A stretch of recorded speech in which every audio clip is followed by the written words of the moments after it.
noches a todos, bienvenidos a esta sesión número 16 de Educación Médica Continua. La conferencia de hoy pues correspondía al bloque de emergencias, ¿verdad? Como les comentaba, esta es la última conferencia del bloque de emergencias. Luego vamos a pasar a un bloque de medicina legal que corresponde a una conferencia y posteriormente ya ingresamos al bloque de pediatría. Entonces, la conferencia de hoy, pues, es un tema bastante importante y bastante común también que recibimos a diario en las emergencias, ¿verdad? Tal como lo es el choque. Entonces, el día de hoy nos acompaña el doctor Ronnie Contreras. A él, pues ya lo conocen, médico de emergencias, ¿verdad? Eh, Asesor del Viceministerio de Hospitales y pues que nos está apoyando con nuestra educación médica en varios de las conferencias, nos ha apoyado hasta el momento. Doctor Contreras, bienvenido. Nuevamente, muchas gracias, doctora Helen, gracias a todos los colegas y amigos que están acompañándonos el día de hoy en esta plática. Pues para mí la verdad es un gusto y es un honor poder compartir, ¿verdad? Y sé que compartir porque muchos conocimientos que probablemente muchos de ustedes ya los tienen, ya los manejan, pero a veces vale la pena refrescarlo un poco y escuchar cómo la otra persona pone una perspectiva en algún momento determinado, y está agradecido por tener la oportunidad de estar nuevamente con ustedes. Cuando usted me diga, empezamos. Gracias, doctor. Quiero comentarles, ¿verdad? Los compañeros, los amigos de Eurofarma, pues esta conferencia no nos pudieron acompañar. Ellos les envían los saludos a cada uno de ustedes. Yo creo que podemos dar inicio, doctor. Gracias. Excelente, con todo gusto. Por su apoyo. Mi video para que sea un poquito mejor el audio. Estoy sin audífonos, así que si tienen problemas con escucharme, me avisan por favor para colocarme los auriculares. Gracias, doctor. Yo creo que sí. Como comentaba la doctora, me dicen por favor cuando la pantalla ya se vea. Sí se ve. Excelente. Se ve perfecto. Como comentaba la doctora, pues vamos a dar una pequeña plática sobre lo que es choque, ¿verdad? Y más que hablar de tratamiento u otras cosas, vamos a platicar sobre lo que es la fisiología del choque y algunas generalidades del choque para comprender algunas cosas. Pues creo que vamos a tratar de interactuar un poco con ustedes, por lo menos al inicio, para que no sea tan tedioso solo estar escuchando. Vamos a ver este caso. Llega un paciente masculino de 19 años de edad, se lo llevan a usted, está en la emergencia de guardia, se lo llevan, que lleva una herida de arma blanca anterior en el segundo espacio intercostal de tórax anterior, de 4 centímetros, con sangrado abundante, no antecedentes importantes, con una presión 70-50, pulso periférico de 91, frecuencia respiratoria de 20 y saturación de, perdón, que ahí es PCA-O2 del 98%. Está pálido y tranquilo, orientado, con aliento a licor, no tiene pletura yugular y la herida que ya describimos. Yo quisiera más que discutir el caso en sí, me dijeran qué piensan ustedes.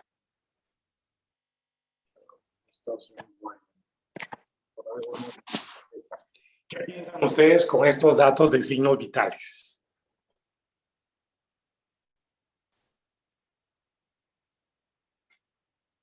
¿Alguien que se quiera animar?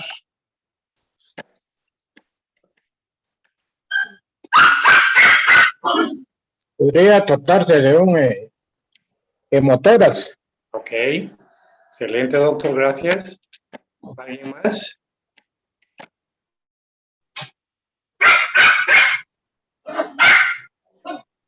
¿Alguien más le quisiera opinar? ¿Qué pensarían con esos signos vitales? ¿Qué harían con esos signos vitales? Solo con esos signos vitales. Solo con medir esos signos vitales. ¿O creen que no se puede pensar en algo solo midiendo esos signos vitales? ¿Qué opinan? A ver, como no los escucho a todos hablando, tanto todos hablan, vamos a preguntar aquí. A ver, doctora Evelyn Paz, ¿qué opina? No es examen que conste, estamos interactuando, ¿verdad?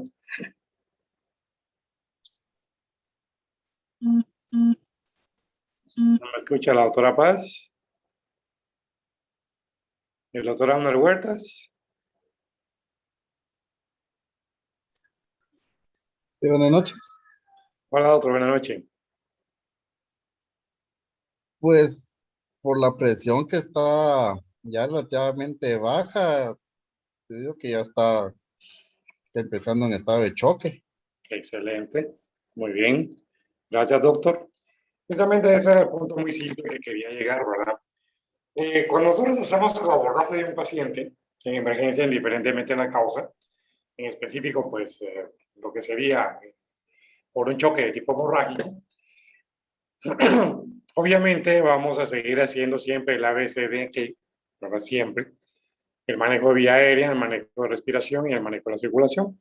Entonces, en el manejo de vía aérea, pues obviamente vamos a ver si el paciente, la vía aérea es viable, si no es viable, si está protegida, si no está protegida. En el caso de este paciente, pues habla de que está consciente, pues podemos pensar de que una vía aérea va a estar protegida. Pero al hacer ese ABC inicial del abordaje primario, vamos a ver la respiración, el patrón respiratorio, de la decía, la posibilidad obviamente de neumotórax, ¿verdad? Pues tendríamos que ver, al no haber plétora yugular, pues rápidamente uno puede pensar que si hay un neumotórax, probablemente no sea neumotórax, atención, ¿verdad? Porque no hay pérdida de la complacencia pulmonar y de la complacencia cardíaca. Porque si hubiera pérdida de la complacencia pulmonar y de la complacencia cardíaca, esto nos llevaría a que obviamente por proceso retrogrado esto nos llevará a aumento de la ingurgitación a nivel de la yugular con plétora yugular, ¿verdad? Pero ese es el punto fundamental al que yo quiero caer. Yo siempre le digo, yo creo que la doctora Helen ya está aburrida de estarlo escuchando, que cuando uno está en el servicio de emergencia, al inicio no le importa qué tiene el paciente, por supuesto que es importante, ¿verdad?, para el tratamiento del paciente, sino que al principio nos importa cómo está el paciente, no qué tiene el paciente. Y el doctor nos decía muy bien, bueno, si yo veo los signos vitales, entonces nos damos cuenta que este paciente va a estar probablemente en un choque, ¿verdad? Posiblemente. Muy bien. No lo agradezco.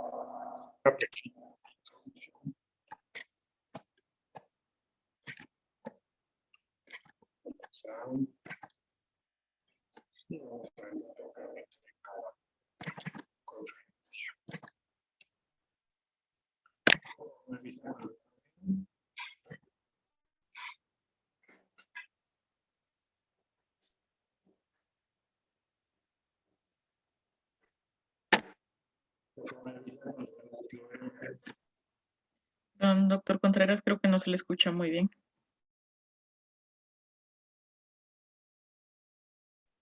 ¿Podrán escuchar? Doctora, ¿me escuchan? Sí, ahora sí se escucha. Permítame, mejor voy a hacer algo para tener menos inconvenientes.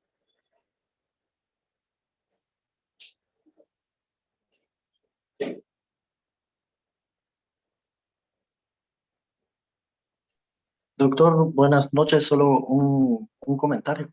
Por favor.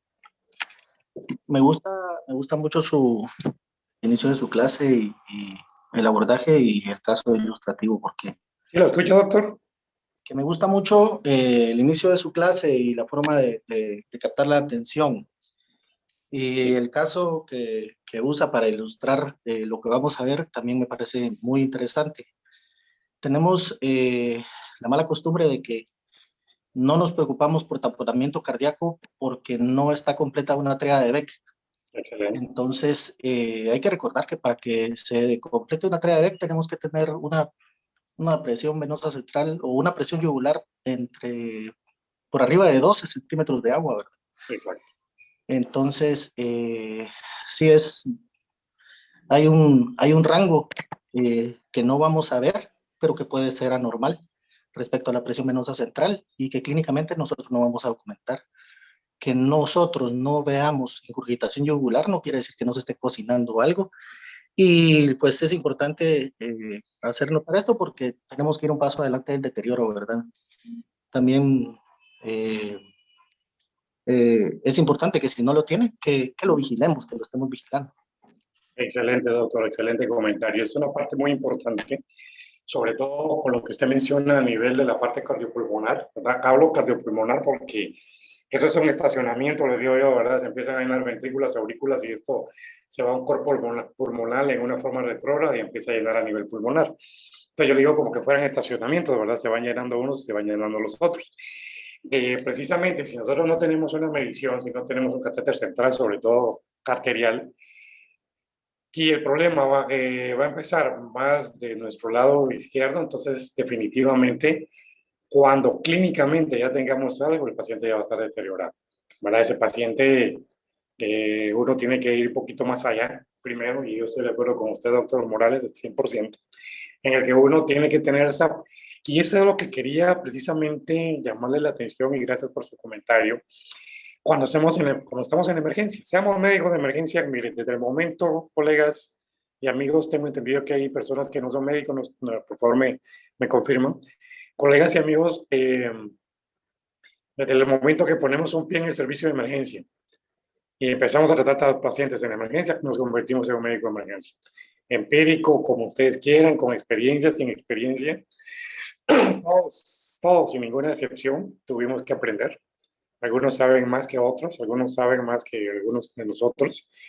La experiencia muchas veces hace tener mucho más conocimiento, pero a veces también la experiencia nos hace seguir haciendo cosas que de pronto no estamos haciendo bien y las continuamos haciendo mal. Por eso es bien importante que yo digo un dicho siempre, que pues, es un dicho que yo lo arreglo, y le digo que la práctica es al monje, ¿verdad? Pero a un monje con conocimientos, porque esta es una parte importante. Entonces, por eso el día de hoy le decía a la doctora que me iba a enfocar más a la parte de fisiología del choque, porque obviamente nos gusta mucho, por ejemplo, tener un FAST, un FAST en la emergencia sería fabuloso, ¿verdad? No andamos con tanto cuento, rápido, toracoabdominal y rápido nos ayuda a saber qué está sucediendo a nivel de nuestro paciente, ¿verdad? Y si tuviéramos un eco, pues fabuloso, ¿no? Estoy hablando de, todos sabemos nuestras posibilidades, pero nada es imposible, porque si uno empieza a gestionar y uno empieza a buscar opciones, se puede.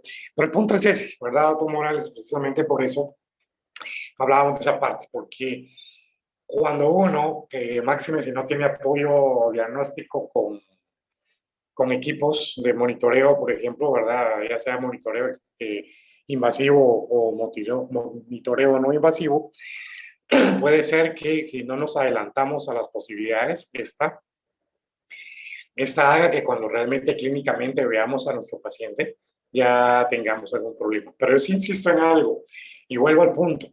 Cuando yo estoy médico de emergencia, haciendo ver que el médico de emergencia es aquel que tiene la emergencia, tengo que tener ese colmillo, esa visión donde tenemos que ser más macros que micros, ¿verdad? No por internista que primero se nos peló el paciente antes de hacer el diagnóstico, que conste que yo soy internista. Entonces, bueno, estoy en el departamento de medicina interna. Entonces, sino que tener ese colmillo rápido uno, que con ver al paciente y empezar a evaluar al paciente, poder establecer precisamente esa fase que nos podemos encontrar el choque en un momento determinado. Yo me parece que hoy no tuve tiempo de comer. Muy bien. Y hablando precisamente del shock, tenemos que tomar en cuenta, obviamente todos lo sabemos, que el shock pues, no es una enfermedad. El shock es un estado funcional.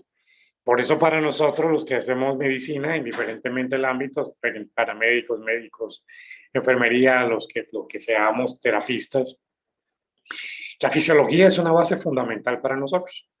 Porque entendiendo la fisiología, comprendemos la fisiopatología.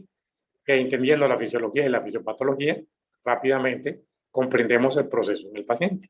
Tanto por la patología que pueda tener, como por los efectos secundarios de la misma patología, o los efectos secundarios del abordaje del tratamiento que le estamos dando nosotros.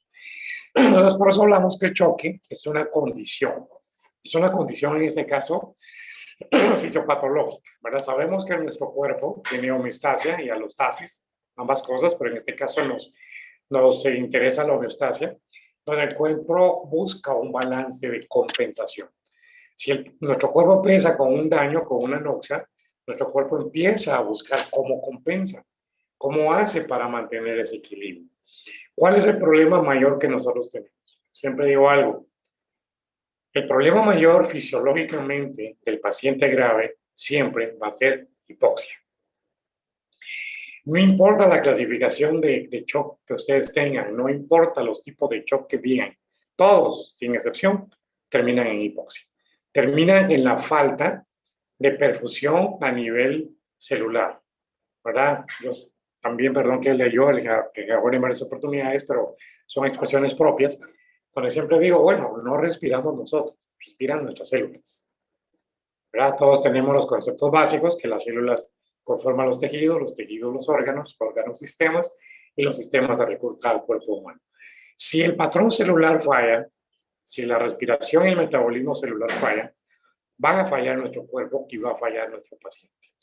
Por eso hablamos de esa incapacidad y sobre todo si hablamos de trauma, como el caso que estábamos inicialmente, pero en cualquier paciente grave, aunque no sea trauma, siempre va a llegar un momento de la incapacidad de parte del aparato circulatorio para poder tener una adecuada perfusión celular. Esto nos lleva entonces precisamente a esa falta del aporte de oxígeno y de nutrientes. Hay dos sustratos fundamentales para el metabolismo y la respiración celular, siendo la glucosa y el oxígeno. En la actualidad nos enseñan una triada mortal de acidosis, de coagulación de coagulopatía, ¿verdad? Y de hipotermia. Por supuesto, pero eso ya es un efecto secundario.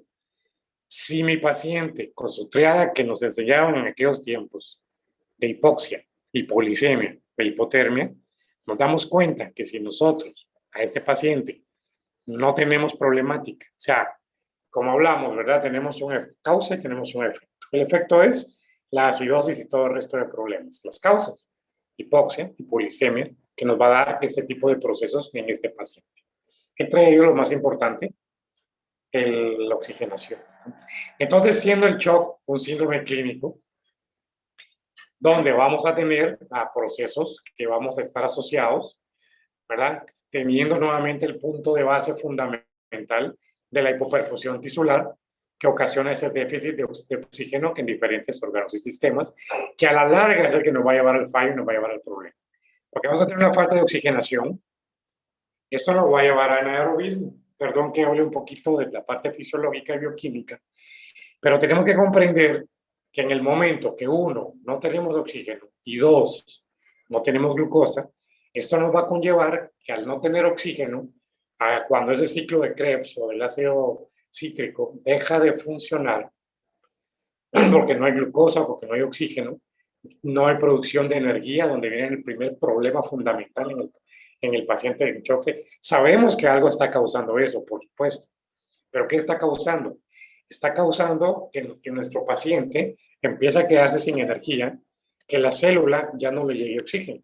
Entonces, ¿qué hace nuestro cuerpo? Compensa. ¿Cómo compensa? Si ya no me puedo meter al ciclo del ácido cítrico, me voy a meter al ciclo del ácido láctico. ¿Qué hago entonces? Voy a usar, en lugar de oxígeno, voy a utilizar el dióxido de carbono. Eso me conlleva entonces al anaerobismo.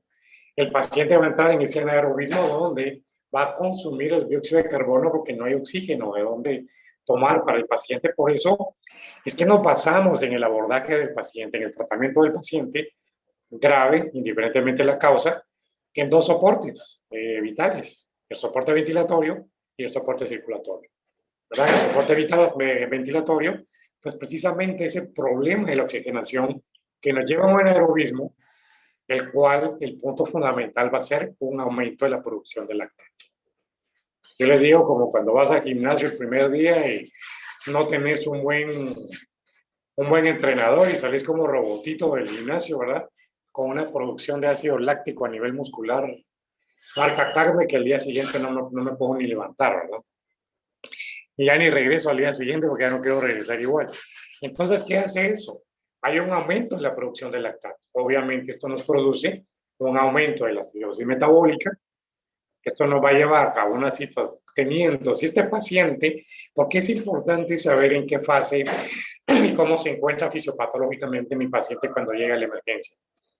Porque si el paciente llega a un prechoque y la situación se prolonga, entonces no vamos a poder nosotros, en un momento determinado, no atendemos al paciente, no apoyamos al paciente, vamos a prolongar una situación fisiopatológica que nos va a conllevar a que se agoten los depósitos energéticos celulares, se altere la función de las células y se produzca un daño a nivel de su integridad y de la lisis, ¿verdad? El daño de la destrucción propiamente. Si esto se mantiene y a ese paciente no lo estamos ayudando, o la noxa, el daño que tiene es tan severo que a pesar de nuestra ayuda el paciente no responde, entonces vamos a tener un fallo orgánico. Ahí es donde empezamos con los problemas críticos y los problemas serios, cuando empezamos con los fallos a nivel multiorgánico del paciente. Esa es la base fundamental de lo que sería el choque, ¿verdad? Entonces, volvemos a repetir que el choque no es más que una condición en la que va a fallar todo el sistema circulatorio, no se va a permitir la adecuada perfusión tisular que nos permita poder llenar la demanda de oxígeno que tenemos y de nutrientes en los tejidos. Esto se va a caracterizar precisamente por esa disfunción progresiva, generalmente en forma secuencial. Digo generalmente porque a veces viene el paciente y un prechoque termina en un paro, ¿verdad? Inmediatamente. Generalmente es secuencial, paulatinamente se va deteriorando. Vamos a tener, ¿verdad? Recordemos la definición de paciente crítico o paciente grave, aquel paciente con un fallo real o potencial de uno o más órganos que ponen su vida en riesgo. Ese es un paciente grave. Entonces, vamos a ver que esa disfunción progresiva, que puede ser progresiva, secuencial o no, nos va a producir un daño a nivel fisiológico y esto nos va a producir un fallo multiorgánico primario. Esto con consecuencia, respuesta del huésped, que englobándose en la respuesta precisamente a ese síndrome que vamos a tener en la respuesta inflamatoria del paciente. Entonces, el mantenimiento de una presión adecuada a nivel periférico es imprescindible para que haya un buen flujo sanguíneo, inclusive cuando tenemos pacientes en choque por trauma secundario a choque hemorrágico, hablamos de la hipotensión permisiva, ¿verdad? Mantener una presión con niveles abajo de 90 de la presión sistólica que nos pueda permitir mantener bien al paciente, pero que nos disminuya la presión a modo que no sigamos aumentando el flujo sanguíneo que nos haga que haya más sangrado para el paciente. Entonces vemos que esta alteración produce un descenso significativo de la presión sanguínea. También compromete la perfusión de órganos vitales. ¿Qué sucede inicialmente en el paciente en choque? El paciente en choque compensa. Cuando se sienten que ya no puede, como hablábamos de usar oxígeno, que es dióxido de carbono en lugar de oxígeno, ¿qué hace el paciente? Compensa. Entonces vienen nuestros interoreceptores y perciben precisamente que no hay una buena oxigenación, ¿verdad? Los propioceptores e interoreceptores establecen que no hay una buena oxigenación y ¿qué hacen? Informa rápidamente el hipotálamo, el cual con su neuroeje hace que a nivel de bulbo raquídeo funcione el sistema autónomo. ¿Qué responde? Por medio del simpático y aumento de la adrenalina, ¿verdad? Que el simpático es mediado por adrenalina. ¿Qué hacemos? Empezamos a aumentar frecuencia cardíaca y empezamos a aumentar frecuencia respiratoria. Y si aparte de eso nos recordamos que precisamente por esos vasoreceptores, la primera respuesta vascular va a ser vasoconstricción, porque es que cuando veamos, y ahí va lo que el doctor Morales decía, ¿verdad? No solo en el taponamiento o a nivel pulmonar, sino en toda la sistematización, en todo el proceso del paciente. Ahí es donde vamos a hacer que esa vasoconstricción temporalmente nos mantiene la presión arterial arriba. Puede ser que ese paciente que vamos a encontrarlo con 140 de frecuencia, con 45 de frecuencia cardíaca, con 45 frecuencia respiratoria y con una presión 170, vamos a decir está bien, pero no, ese paciente realmente, si ustedes ven las otras dos cifras, por eso empezaba la clase con los signos vitales, porque a veces decimos, si los signos vitales los tengo que examinar. Sí, de acuerdo, los signos vitales los tengo que examinar, pero para examinarlo tengo que con ver los signos vitales inicialmente, yo rápido me informo qué está pasando con ese paciente. Porque si yo lo veo con una frecuencia cardíaca alta, una frecuencia respiratoria alta y con una presión normal, ese paciente lo más seguro es que ya está en un prechoque y no va a estar empezando el choque. Cabal al rato, va a seguir con su frecuencia cardíaca y respiratoria alta, una presión baja normal o ya baja, y este paciente está entrando de un prechoque a un choque. Después ya vamos a empezar a ver cómo la frecuencia cardíaca y respiratoria empieza a bajar, de pronto hasta abajo de lo normal, y una presión en hipotensión. Ya cuando estamos con ese paciente en un choque irreversible, ya nos es más difícil poderlo revertir el problema y sobre todo si hace paro cardíaco, poderle dar el soporte vital avanzado que realmente responda al mismo. Entonces, por eso es importante todo ese tipo de protección, ¿no? Todos sabemos que la presión sanguínea la vamos a dar por dos factores. El gasto cardíaco, que es aquel, pues, el movimiento en un minuto que tenemos de la sangre por parte del corazón, ¿verdad? Los 5 litros. Teniendo la parte del gasto cardíaco con el pre y con el post, ¿verdad? Con toda la parte de la parte funcional a nivel cardíaco, desde el mecanismo de bombo, ese gasto cardíaco de la precarga y la postcarga, y la resistencia vascular periférica. Si nosotros tenemos aumentada la resistencia vascular sistémica, aunque el gasto cardíaco haya bajado, se va a mantener la presión arterial.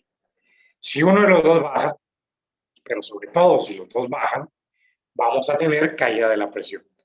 Cuando al inicio se da la vasoconstricción, la resistencia vascular sistémica con la vasoconstricción nos mantiene la presión arterial, entre comillas, normal, ¿verdad? Es una presión arterial realmente no normal, pero que aparentemente está normal. Esto nos va a hacer entonces que luego que empiece a caer la resistencia vascular con la constricción y empiece a darse la vasodilatación, ahí empezamos a caernos y probablemente ustedes recuerden casos donde más o menos llevan bien al paciente y súbitamente se empieza a descompensar, inclusive entrando en paro. Y ahí es precisamente ese punto fundamental, donde no logramos mantener que el gasto cardíaco, que la respuesta inicial de la vasoconstricción cae a una vasodilatación, y esto hace que ya con el descenso de ambos, que el paciente entre en hipotensión y entre en paro, ¿verdad? Entonces, hablando de que el choque es un síndrome clínico propiamente que se produce como consecuencia de una perfusión inadecuada, esto va a causar ese desequilibrio entre el aporte y las necesidades tanto de oxígeno como de otros sustratos, ¿verdad? Se pérdida, por ejemplo, en el trauma del volumen sanguíneo, esto de hipotensión, la caída de la precarga. Obviamente, si hay poca precarga, hay poca poscarga. ¿Qué hace el corazón? Pues, como ya hablábamos, sistema autónomo aumenta el simpático, mediado por adrenalina, y empezamos a bombear más el corazón, a tirar más fuerte y a tirar más rápido, ¿verdad? El cronotropismo y inotropismo se aumentan a nivel cardíaco y se inhibe completamente el lucitropismo. Entonces, ¿qué hace? Empieza a contraerse más. ¿Por qué? Porque necesita mover sangre. Pero obviamente llega un momento en el que el cuerpo ya no, su respuesta es óptima, entonces que el simpático deja de funcionar, funciona el parasimpático mediado por acetilcolina, y ¿qué sucede? Empieza a inhibirse, empieza a bajar. Ahí es donde hemos tenido esos casos en emergencia donde ya lo llevamos y creemos que lo estamos sacando y súbitamente ¡pum!, se nos va para el piso. Precisamente cuando se da todo este problema que nos aumenta la hipoperfusión con el daño a nivel precisamente celular. Recordemos que aquí el problema mayor es la parte celular, ¿verdad? Cómo la lesión causada por el suministro inadecuado de oxígeno desencadena esa producción. ¿Qué es lo que sucede ahí? Se va a disparar todos los productos que se liberan de los mediadores inflamatorios. Y aparte de eso, se aumenta el factor tisular y empieza a haber toda la respuesta a nivel de interleuquinas, prostaglandinas, complemento, y eso va a producir más inflamación como respuesta de nuestro cuerpo para protegerse. Pero lamentablemente esa misma inflamación que estamos teniendo es la que hace que nos produzca mucho más daño. Por eso es que cuando hacemos nuestro arsenal terapéutico, fuera del soporte ventilatorio y circulatorio, los medicamentos que empezamos a utilizar, desde un simple esteroide hasta pasando por antiarrítmicos o dopaminérgicos, va a depender precisamente de eso, de todo ese proceso inflamatorio que vamos teniendo a nivel estructural y a nivel de microvascularización. ¿Verdad? Entonces, recordemos nuevamente lo que les comentaba. La causa más frecuente de ese riesgo vital pues va a ser la falta de oxigenación en los tejidos, dándose el problema anaeróbico de choque. Todos aquí sabemos los 4 procesos simples de la ventilación, el intercambio gaseoso, el transporte del oxígeno y la llegada a la célula para la respiración. Esto hace que cualquiera de los 4 o los 4 que se inhiban en algún momento, ya hablábamos del caso de este paciente que podría ser un neumotórax, ¿verdad? Podría ser atención, podría ser un neumotórax simple, ¿verdad? Decíamos que fabuloso sería tener un FAST ahí para pasarlo rápido a nivel pulmonar y inclusive a nivel cardíaco para ver si no tenemos algún tipo de daño o algún tipo de problemática en ese nivel y en ese lugar, ¿verdad? Entonces, ese problema respiratorio propiamente, ese problema de oxigenación específicamente, nos hace que haya una falla de la bomba cardíaca.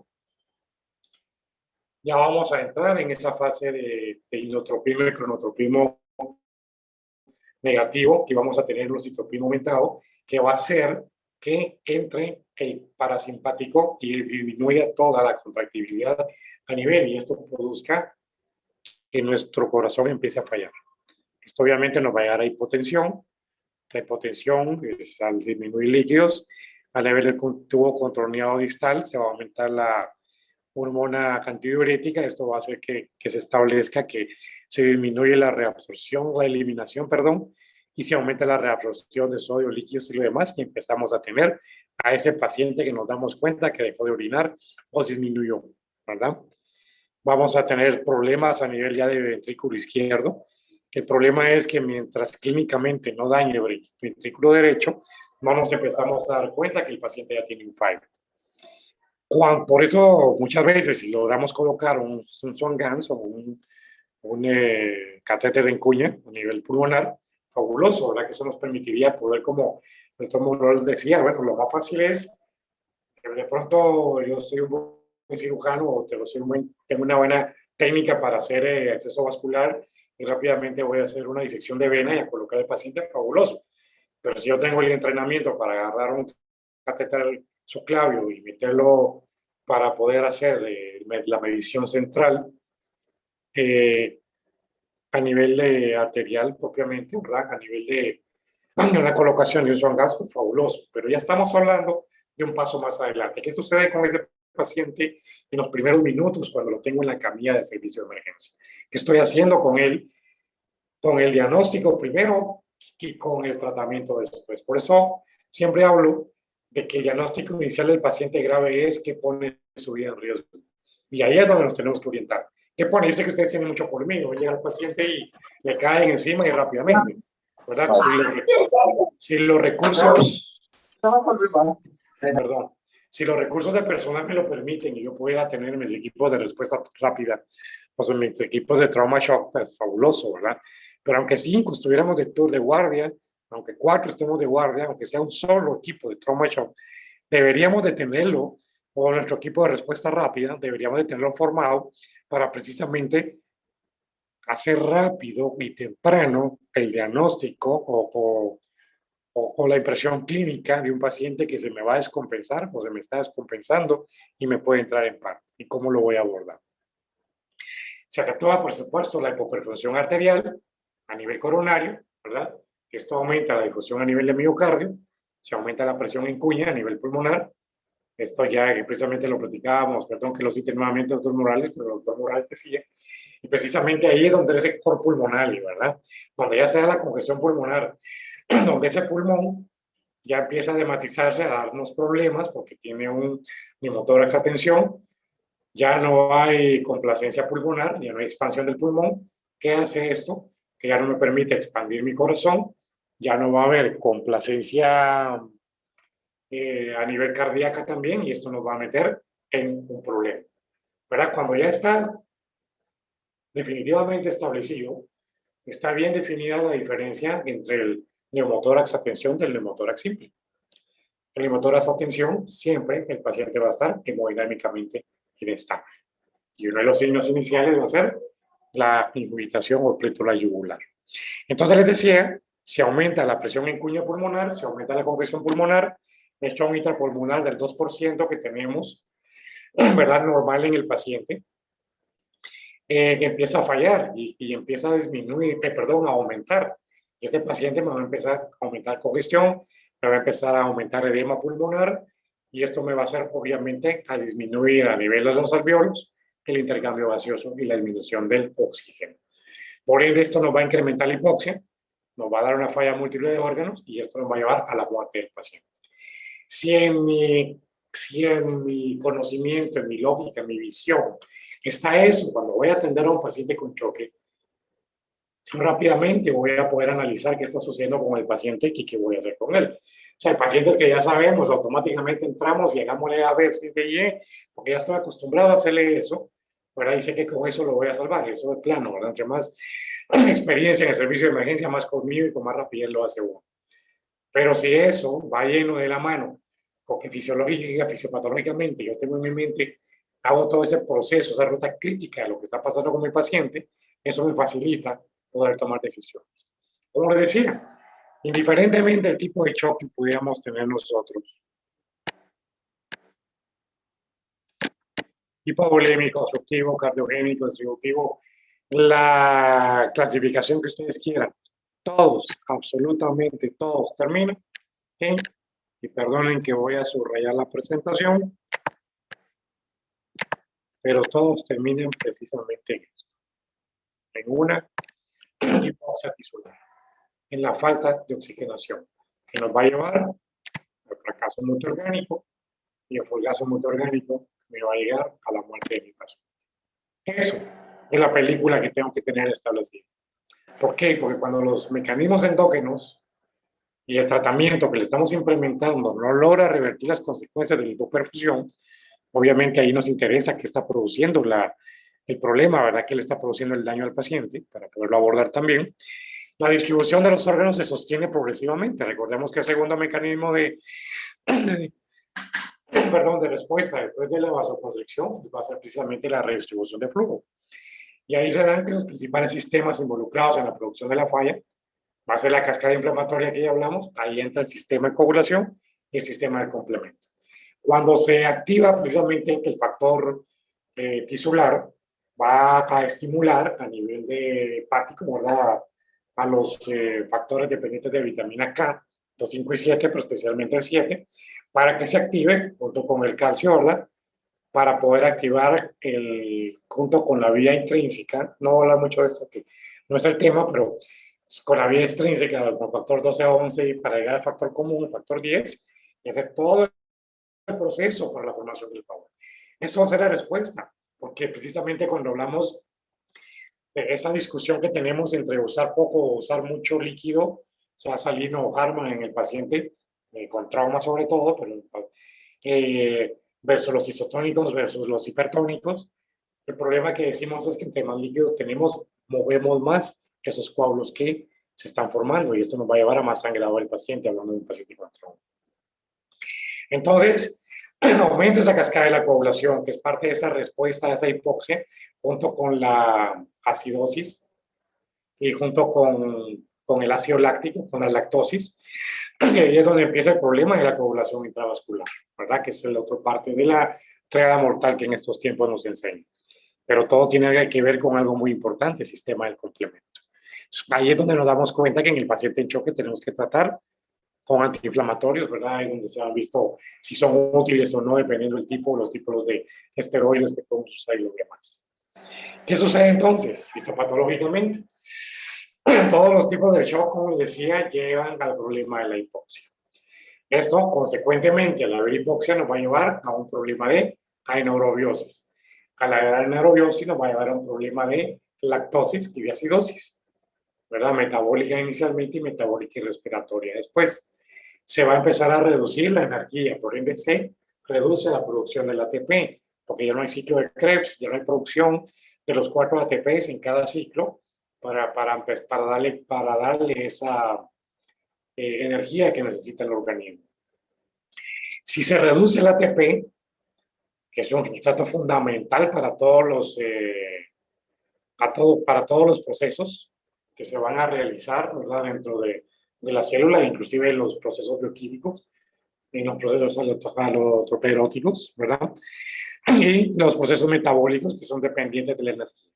Y esto hace que se dañe la membrana celular. Esto nos conlleva a la liberación de enzimas, ¿verdad? Empieza a haber problemas lisosomal, puede contribuir también al daño de la membrana y esto nos produce la proteólisis, o sea, la destrucción de la célula. Esto va a hacer que al destruir la célula nos va a hacer daño en los órganos específicos, daño a nivel del endotelio vascular, y esto nos va a liberar endotoxinas y lo más importante, aparte de los mismos mediadores que habíamos hablado en su momento, uno de los problemas mayores ya en esta fase, después de los mediadores inflamatorios, va a ser los radicales libres, ¿verdad? Esos ladrones que andan buscando ese electrón que perdieron y empiezan a dañar las células y con eso producir más daño a nivel inflamatorio. Finalmente, lo que estaba diciendo, si es mi paciente que tengo en el servicio de emergencia, que tengo en la camilla, si ese proceso no se lo logro revertir, esto va a llevar al choque irreversible que a la muerte del paciente. ¿Por qué? Porque se va a producir la muerte de la célula y por ende va a fallar el órgano. Vamos a tener, pues, no vamos a entrar en mucho detalle en todo el proceso de lo que es la bomba de ATPasa y sodio y potasio y los canales libres del calcio, ¿verdad? De polarización, despolarización y todo eso, que hace que haya ya una interacción de la salida de potasio y magnesio. Vamos a ver aumento de hiperosmolar y esto va a hacer que haya una destrucción a nivel celular. Se va a producir glicólisis y otros daños más que si no los ubicamos y no ayudamos al paciente con esos procesos, aunque estemos tratando muchas veces, obviamente, tratar la causa va a disminuir el efecto, pero tengo que tratar paralelamente la causa y el efecto. Por eso al principio trato el efecto según el momento fisiopatológico en que encuentre cada paciente. Se aumenta la respuesta celular, se dan estos problemas, ¿verdad? Eso aumenta el ATP, la difusión a nivel de la mitocondria y por ende la acumulación de iones de hidrógeno, lactato, produciendo más anaerobismo, ¿verdad? Va a haber problemas a nivel fisiopatológico, con la respuesta pulmonar, con aumento de la resistencia vascular, con taquipnea, con alcalosis. A nivel renal, pues ya lo platicamos con la oliguria, la disminución del filtrado glomerular, aumento de aldosterona y vasopresina como vasoconstrictor, sobre todo la vasopresina.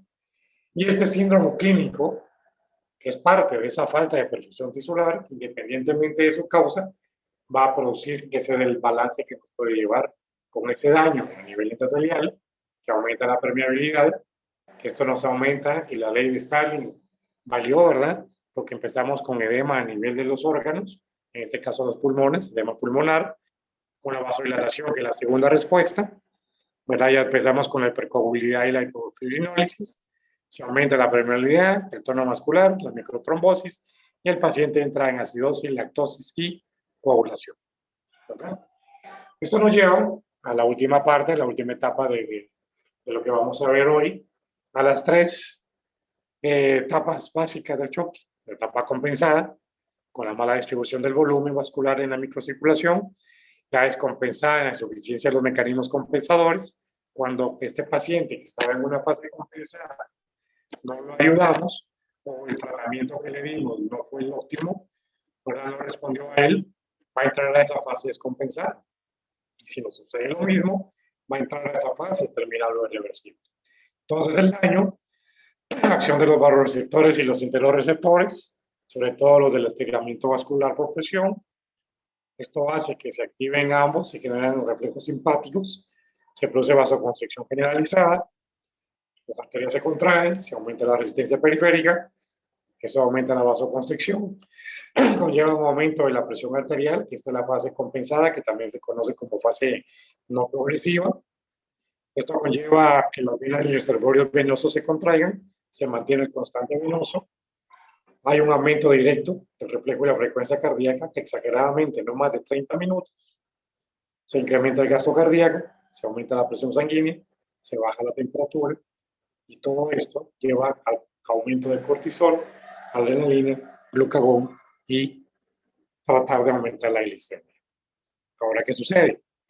Si este paciente, al tratarlo y ayudarlo, no responde, se descompensa por agotamiento, se da un reflejo de feedback positivo, el choque evoluciona, vuelvo a repetir, se inhibe el simpático, se activa el parasimpático, empieza a disminuir la frecuencia cardíaca, la frecuencia respiratoria, la vasoconstricción se pasa a vasodilatación, colapsa la microcirculación.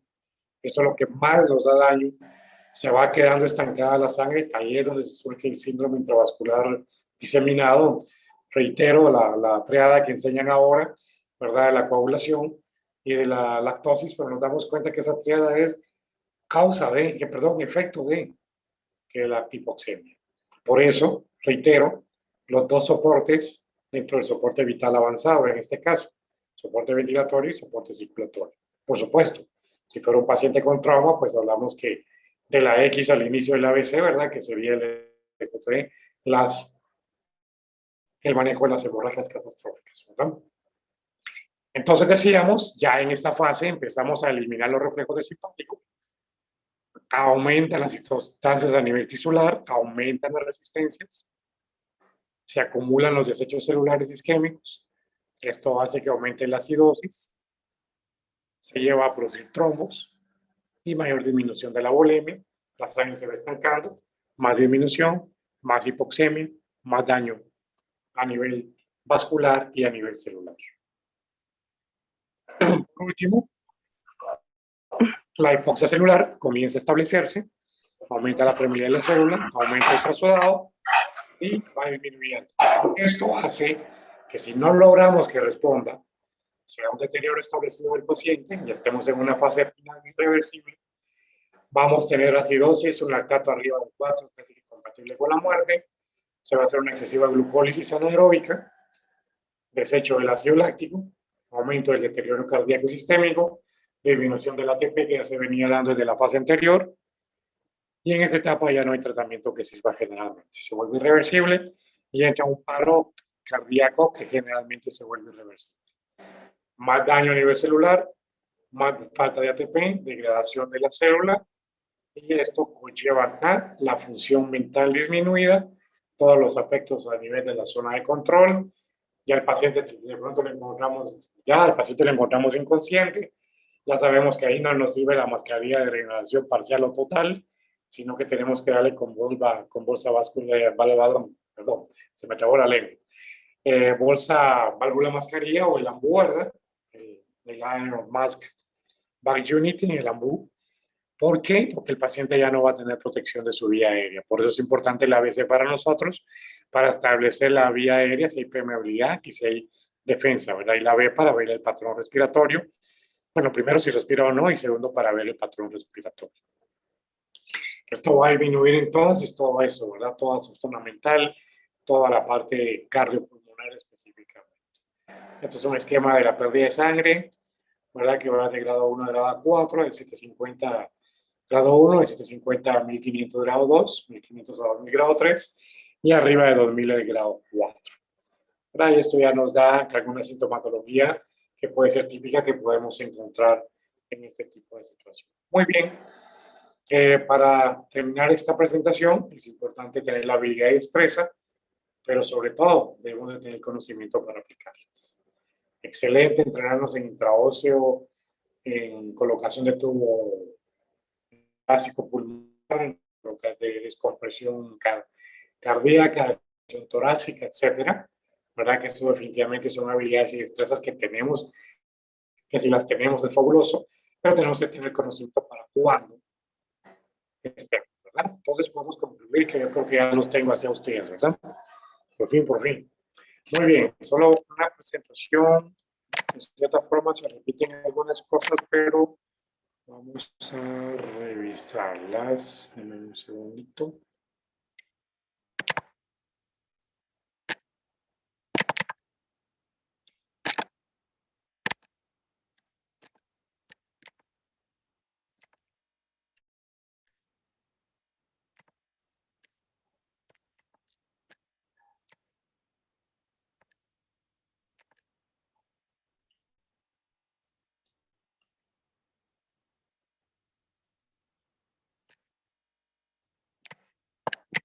Una pequeña presentación solo para hacer como un corolario de todo lo último que vimos.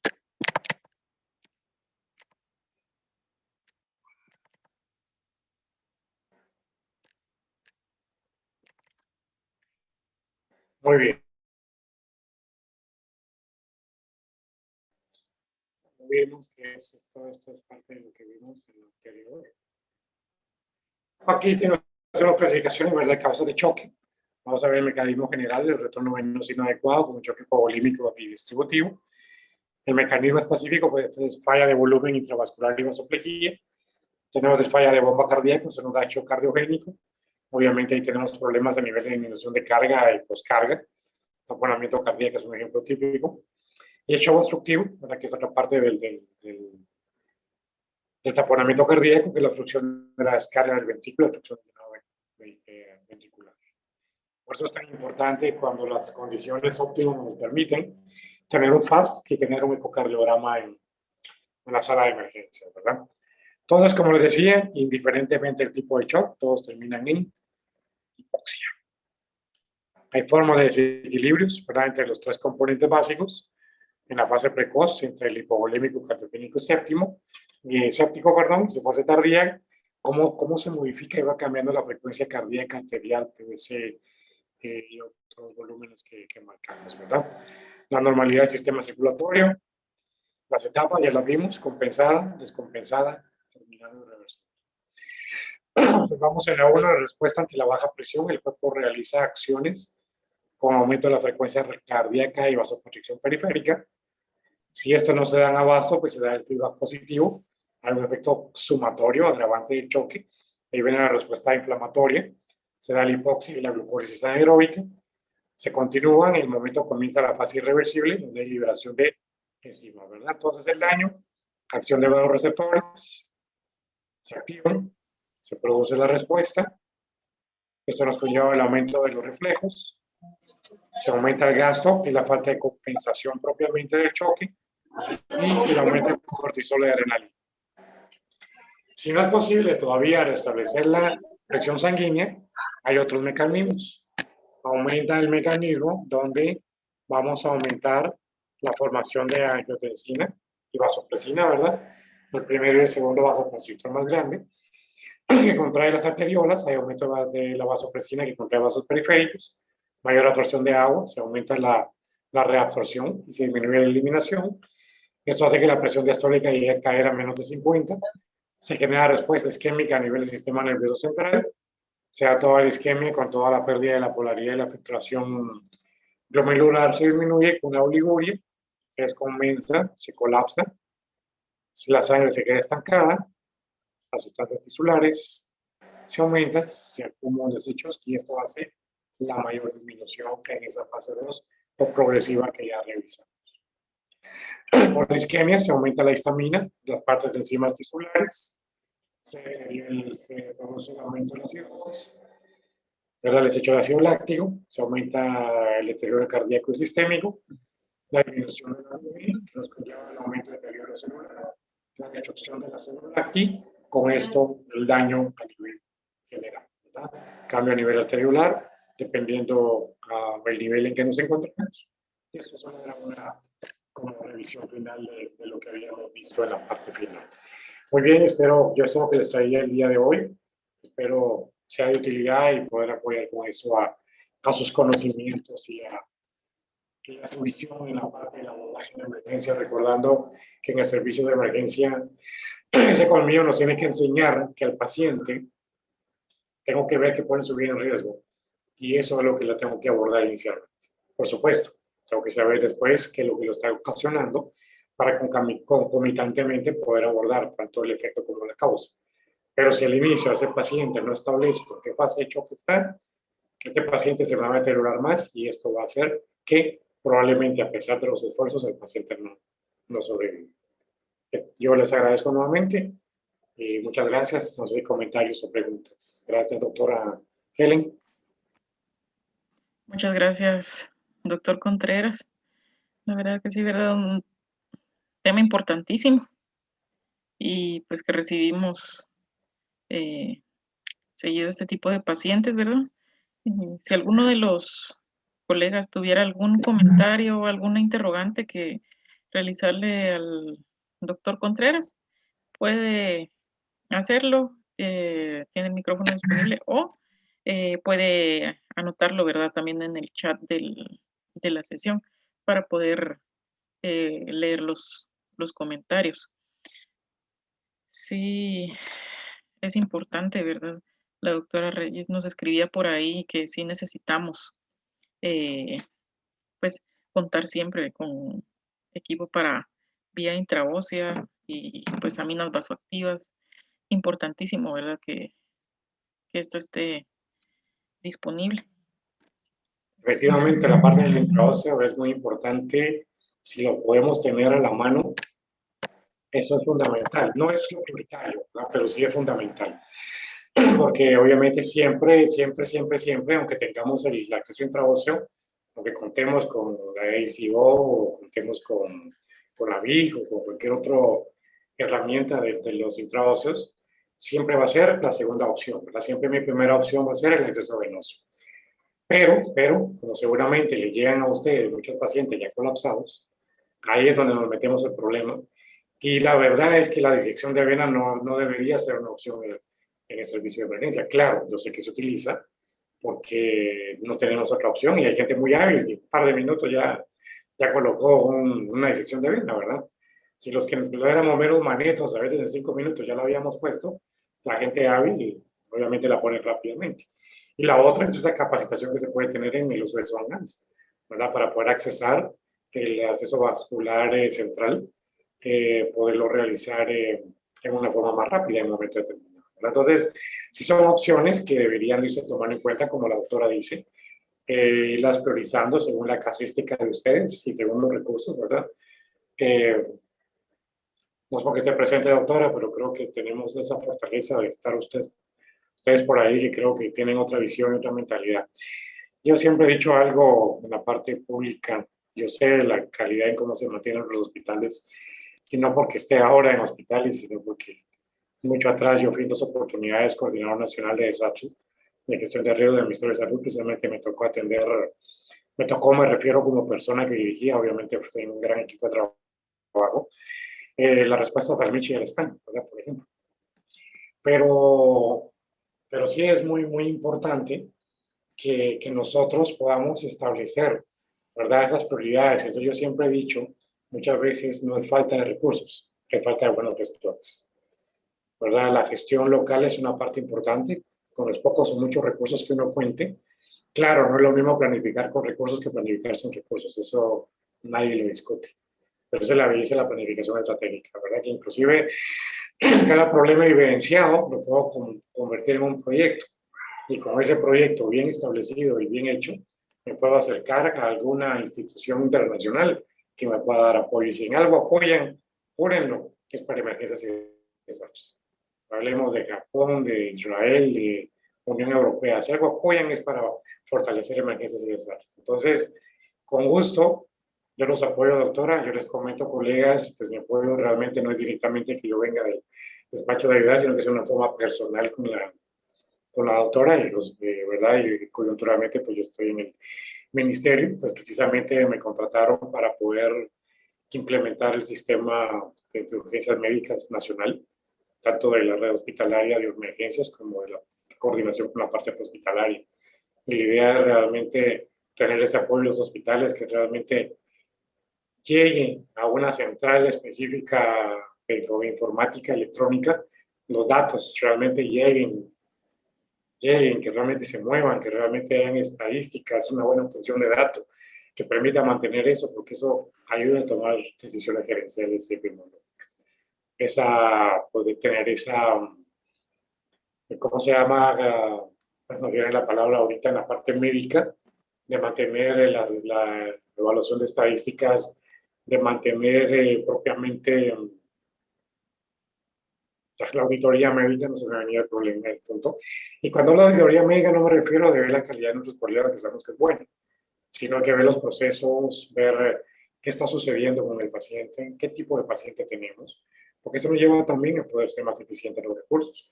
Y ahí, con la gente que está en la emergencia, con quien esté dirigiendo la emergencia, creo que tiene que llegar el momento en que el médico empecemos a comprender que ser médico no nos implica solo atender pacientes.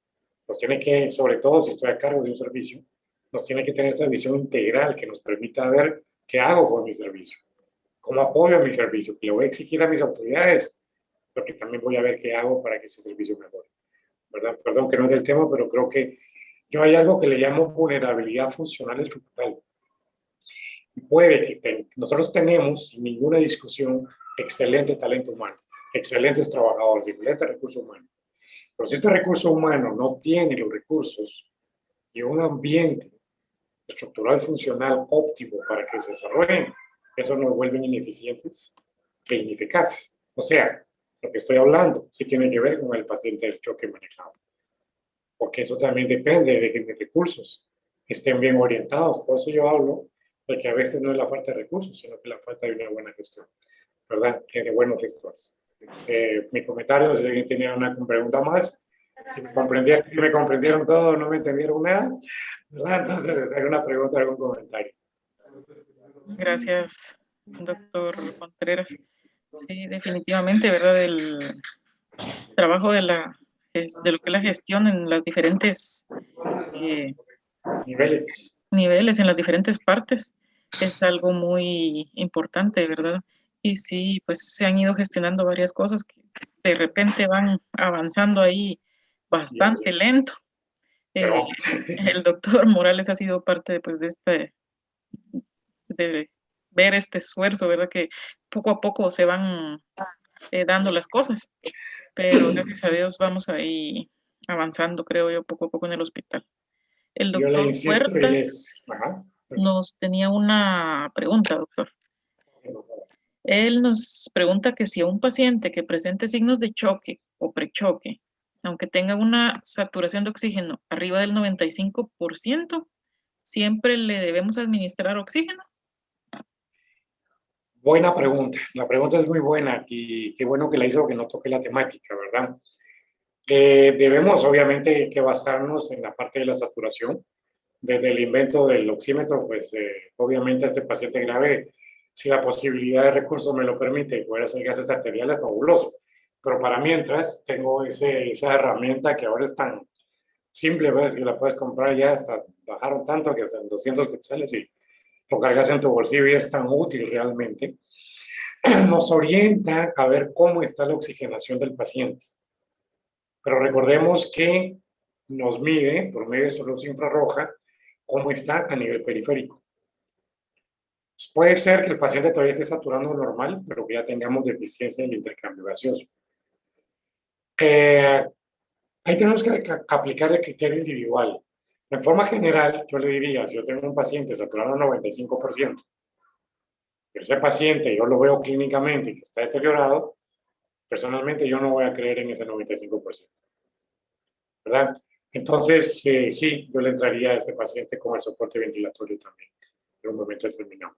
Ahí entra una parte muy, muy interesante, que es la oxigenoterapia, ¿verdad? El uso de oxígeno, ¿verdad? Saber utilizar realmente el bajo flujo y el alto flujo, ¿verdad? Que mi mascarilla, como diríamos en buen chapín, los cachitos, ¿verdad? Nuestra cánula nasal, no la deberíamos de usar arriba de 5 litros. Se ven casos donde está con cánula nasal y le tienen a 8 litros, ¿verdad? Solo desperdiciando el oxígeno y equivocándose porque nos da, dijo, el paciente no mejora, claro, no mejora. Lo más que puede soportar ese sistema son 5 litros. Si usted quiere 6, ya lo pasa a la mascarilla común. Y si quiere más de 7 litros en adelante, pues ya tiene el alto flujo, que son las mascarillas con reservorio, que no son lo mismo. A veces las usamos indiferentemente, pero tenemos la de reabsorción parcial y reabsorción total. La diferencia es que la de total tiene un pequeño, se ve como un tubito blanco adentro, entre lo que es el reservorio y la mascarilla en sí, que ese es el filtro unidireccional que hace que esta nos dé mayor concentración de oxígeno, ¿verdad? Y esa es una parte importante también cuando estoy dando el soporte ventilatorio. Otra parte importante, que no la pregunta, pero que vale la pena mencionarlo, que es la parte del uso de supralóticos, ¿verdad? A veces tenemos gente con pocas destrezas para intubar, o miren, quienes no hemos fallado en la intubación es porque nunca hemos intubado. Así porque podemos intubar en 10 segundos, ¿verdad? Porque cuando uno se hace la manita, ya sabe, 10 segundos, 12, 15 ya intubó. Puede uno que ya, por el paciente hipóxico y rigor mortis, y uno sigue tratando de intubar que no lo logra, ¿verdad?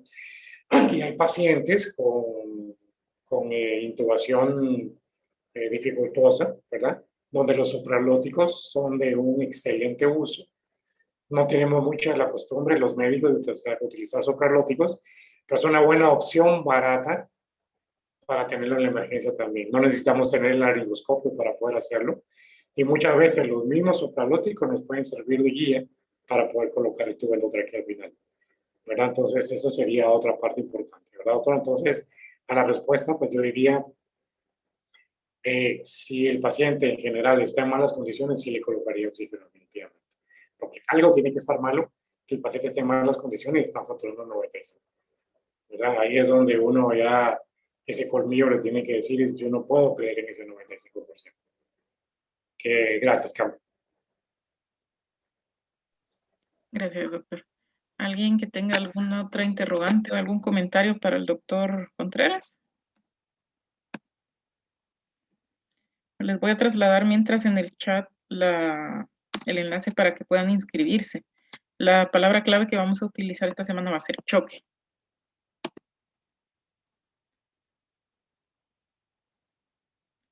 No tengo otra pregunta por el momento acá en el chat, doctor.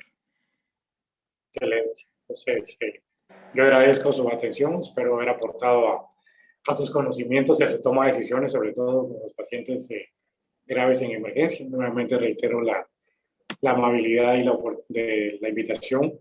Gracias por ello y la oportunidad de poder compartir. Yo creo que cada uno que aparece en ese cuadrito, su nombre tiene una experiencia diferente y cada quien aprendemos de las experiencias y conocimientos de los demás. Entonces es muy importante.